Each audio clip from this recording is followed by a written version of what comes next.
Fin mars 2026, OpenAI bouclait la levée de fonds la plus spectaculaire de l'histoire de la tech avec 122 milliards de dollars d'un coup, pour une valorisation portée à 852 milliards. Quelques semaines plus tard, Anthropic annonçait à son tour une série G de 30 milliards de dollars propulsant sa propre valorisation à 380 milliards. Deux entreprises, deux paris, un seul montant cumulé qui donne le vertige avec plus de 1200 milliards de dollars misés par les plus grands fonds de la planète comme Amazon, Nvidia, SoftBank, le fonds souverain du Qatar ou encore celui d'Abu Dhabi. Un investissement historique au service d'une seule et même conviction. Cette conviction, c'est la capacité de pouvoir déplacer la valeur d'une IA qui répond correctement vers une IA qui agit à votre place. OpenAI l'a même formulé noir sur blanc en annonçant la fusion de ChatGPT, de son outil de code et de ses fonctionnalités de navigation dans une application unifiée conçue pour capter le point d'entrée universel des usages quotidiens de l'intelligence artificielle. Autrement dit, l'ambition pour demain est qu'une seule intelligence agentique pilotera l'intégralité de votre travail, de vos décisions et de vos automatisations. C'est ça le pari. Et c'est un pari sérieux, documenté et bien sûr financé par les esprits les plus aguerris de la finance mondiale. Sauf qu'il y a un problème. Un problème que ni les communiqués de presse, ni les levées de fonds, ni même les articles qui s'en font l'écho n'ont mentionné une seule fois. Aucun de ces systèmes, aussi puissant, aussi rapide soit-il, ne sait aujourd'hui se souvenir du pourquoi il a été configuré comme il l'est. Ils savent retrouver un document, ils savent citer un contrat, ils savent produire du texte, du code, des automatisations en quelques secondes, mais demandez-leur pourquoi telle option a été écartée il y a 3 mois, pourquoi telle règle a été posée, ou encore quelles alternatives ont été envisagées avant de faire le choix final. Et là, c'est un silence total pour ces systèmes. Le pire, c'est que ces derniers sont en mesure de nous fournir potentiellement une réponse inventée de toutes pièces, avec toutes les conséquences qui vont avec. Et ce n'est pas un détail technique réservé aux ingénieurs, mais bien l'angle mort de toute l'industrie. Car nous avons construit des cerveaux capables de raisonner, mais nous n'avons pas priorisé de leur donner une mémoire de ce qu'ils ont eux-mêmes décidé. Et cet oubli, à l'échelle de 1200 milliards de dollars d'investissement, n'est mentionné nulle part. C'est ce point que je voudrais décortiquer avec vous aujourd'hui. Au cours de cet opus, je vais vous montrer pourquoi ce problème est plus grave qu'il n'y paraît, pourquoi il vous concerne directement, que vous soyez solopreneur, dirigeant ou salarié, et enfin, ce que vous pouvez faire concrètement pour ne pas en subir les conséquences dans les mois qui viennent. Pour comprendre le problème, il faut le décortiquer couche par couche comme un système à plusieurs étages. La première couche, c'est ce qui est visible, autrement dit le résultat. C'est ce que tout le monde regarde, par exemple un texte généré, une action exécutée, ou bien encore une interface logicielle fonctionnelle. C'est généralement spectaculaire, c'est rapide, et c'est la plupart du temps, avec l'intention de faire mouche, ce que l'on vous montre en démonstration. Pour obtenir cette réalisation, il a fallu toute une couche préalable plus discrète pour incorporer toutes les décisions qui ont produit ce résultat. Nous parlons ici de choix et de questions parfois stratégiques qui ont permis d'échafauder chaque livrable. Pourquoi ce modèle a-t-il été choisi plutôt qu'un autre ? Pourquoi appliquer cette contrainte de confidentialité sur ces données précisément ? Ou encore, pourquoi cette option, qui a pour autant été testée, fut-elle abandonnée ? Tous ces choix, questionnements ou primo-analyses existent dans absolument tous les systèmes. Mais dans la quasi-totalité des cas, ils disparaissent sitôt le résultat obtenu. Ils ne sont stockés nulle part et ne survivent à rien, faute de ne pas les avoir rendus capitalisables. Et c'est à partir de là qu'une troisième couche se dessine que l'on pourrait considérer comme les conséquences de cet oubli. Et c'est ce que vivent aujourd'hui des millions d'utilisateurs.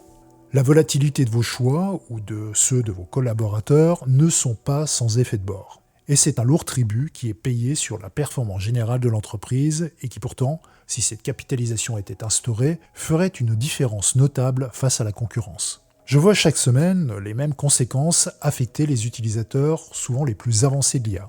D'abord, la répétition, que l'on pourrait illustrer, pour l'exemple, par un choix que vous auriez pourtant tranché par le passé et qui revient sur la table 3 mois plus tard, comme s'il n'avait jamais été évoqué. Par conséquence, vous rouvrez à nouveau un débat que vous pensiez clos, et ce, encore et encore. Une autre conséquence visible pourrait être une dérive discrète affectant en profondeur la qualité des livrables. Pour l'exemple, imaginez qu'une règle posée un jour de vigilance, une contrainte de coût, de sécurité ou de méthode vienne à s'effacer progressivement, sans qu'aucune alerte ne soit déclenchée. Et le jour où vous le constatez, le mal est malheureusement déjà fait. Une troisième conséquence caractéristique, c'est l'effet boîte noire. En gros, un choix, dépendant du système seul, a produit un résultat, mais ni vous, ni personne, pas même celle qui pilote le système, ne peut expliquer pourquoi ce chemin a été suivi plutôt qu'un autre. Une situation plutôt confortable tant que tout va bien, mais le jour où tout part de travers et où la justification est de mise, la position devient intenable et particulièrement scabreuse.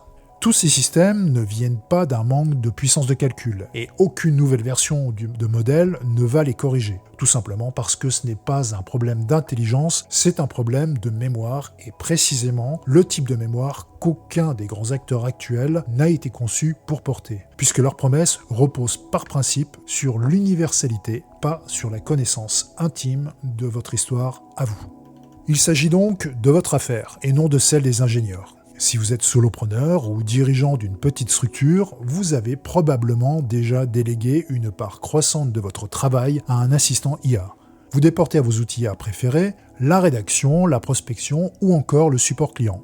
Le jour où ce système vous refait une proposition que vous aviez déjà rejetée pour de bonnes raisons, ce n'est pas une simple anecdote agaçante. C'est du temps qui est perdu et qui sera multiplié par le nombre de fois où cela se reproduira sans que vous n'ayez jamais la certitude que ça s'arrêtera. Si vous dirigez une équipe ou une entreprise plus grande, le risque change de nature. Une règle de conformité, de confidentialité ou encore de souveraineté des données qui s'érode sans que personne ne s'en aperçoive n'est plus uniquement une gêne, mais vous expose directement.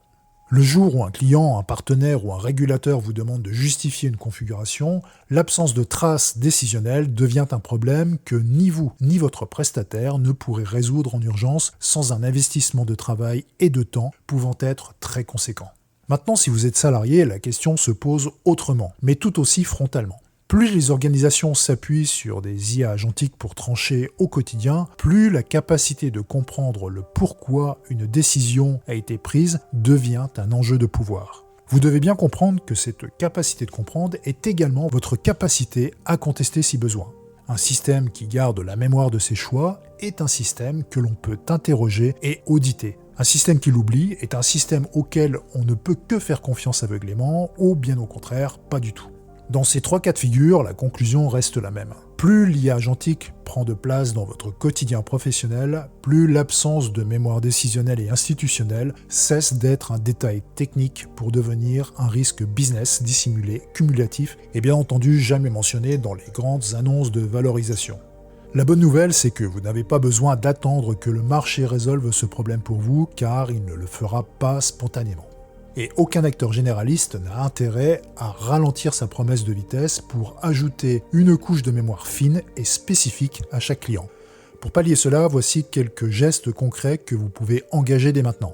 Commencez dès cette semaine par auditer la traçabilité réelle de vos outils IA actuels. Demandez à votre système ou à votre prestataire pourquoi telle configuration a été retenue il y a 6 mois. Si la réponse nécessite une réunion de reconstruction plutôt qu'une consultation immédiate, vous avez déjà identifié le trou dans la raquette.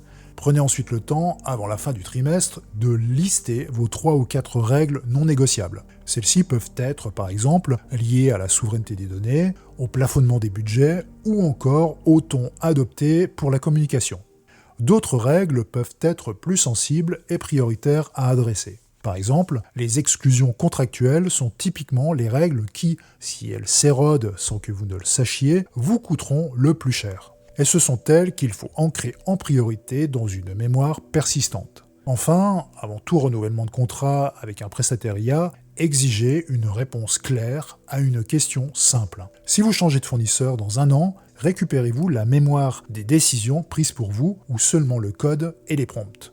La réponse à cette question vous dira si vous possédez un actif ou si malheureusement vous louez une boîte noire. Comme je vous l'ai dit, si votre mémoire institutionnelle et décisionnelle n'est ni auditable ni actionnable, vous vous exposez à des dérives de delivery et de maîtrise de vos systèmes. Alors, si la mémoire devenait justement votre avantage compétitif plutôt que votre angle mort. Le marché a parié 1200 milliards de dollars pour que des IA agissent vite et plus. Pourtant, personne n'a encore parié sérieusement sur des IA qui se souviennent correctement. Personne ne s'est préoccupé de vos choix, de vos raisons, ni même de votre histoire. Et pour la petite information, c'est précisément l'écart que j'ai choisi de combler récemment dans tous mes systèmes souverains d'intelligence agentique. J'ai ainsi donné au système de mes clients une véritable mémoire décisionnelle capitalisable. Si vous voulez comprendre comment cela se traduit concrètement selon votre usage, c'est le moment d'en discuter ensemble. Que vous cherchiez un majordome numérique qui anticipe vos besoins sans jamais perdre le fil de vos préférences, un collaborateur infatigable qui exécute sans jamais rouvrir le débat déjà tranché, ou alors un second cerveau qui capitalise sur chaque décision prise pour ne plus jamais repartir de zéro. Tous ces systèmes peuvent désormais agir et se bonifier avec le temps sans que vous n'ayez à vous répéter. Alors si vous souhaitez que l'on échange sur le sujet, un lien est en description. Pour conclure cet opus, le marché a fait son pari sur la vitesse, je vous propose de faire le vôtre sur la mémoire.